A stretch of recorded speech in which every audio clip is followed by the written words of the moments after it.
नमस्कार मित्रों, आपके अपने YouTube चैनल भक्ति रस पर आपका स्वागत है, जहां पर हम और आप सनातन धर्म से जुड़ी कुछ पौराणिक बातों पर चर्चा करते हैं।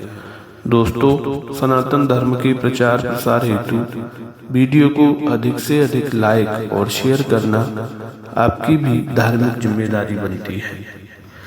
मित्रों, भागवत कथा शास्त्रों के अनुसार कुछ ऐसी बातें बताई गई हैं जो हमारे वैवाहिक जीवन को सुदृढ़ करती हैं।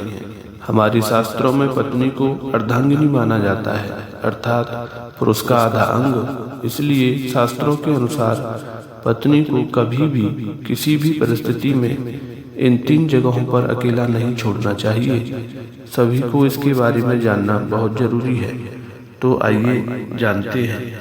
पहला, पत्नी की बीमारी के समय। भागवत कथा में बताया गया है कि यदि पत्नी बीमार हो तो उसे कभी अकेला नहीं छोड़ना चाहिए, उसके साथ रहकर उसकी देखभाल करनी चाहिए।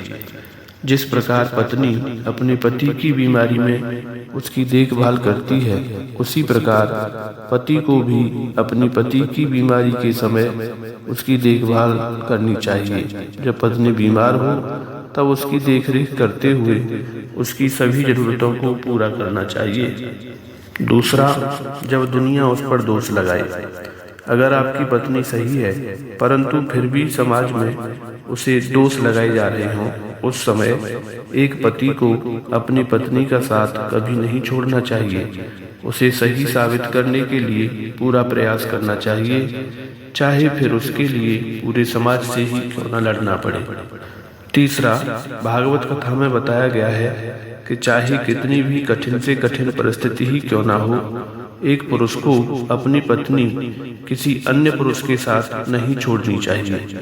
पति को किसी भी परिस्थिति में पत्नी के साथ रहना चाहिए, ना कि उस परिस्थिति से निकलने के लिए किसी और पर पुरुष के साथ छोड़ देना चाहिए। मनुष्य जीवन में संघर्ष आते ही रहते हैं, लेकिन उन संघर्षों से लड़ने के लिए पति और पत्नी को एक दूसरे का साथ कभी नहीं छोड़ना चाहिए। मित्रों, शास्त्रों के अनुसार कामदेव बड़े ही बलवान हैं। उन्होंने अच्छे अच्छे महापुरुषों और संतों के मन को मोह लिया है, तो आम इंसान की तो औकात ही क्या है। न जाने कब वह काम के वशीभूत हो जाए और फिर मन पर काबू न रहे, तो वह हो सकता है जो नहीं होना चाहिए था। जो एक मनुष्य कभी नहीं चाहेगा कि उसकी पत्नी को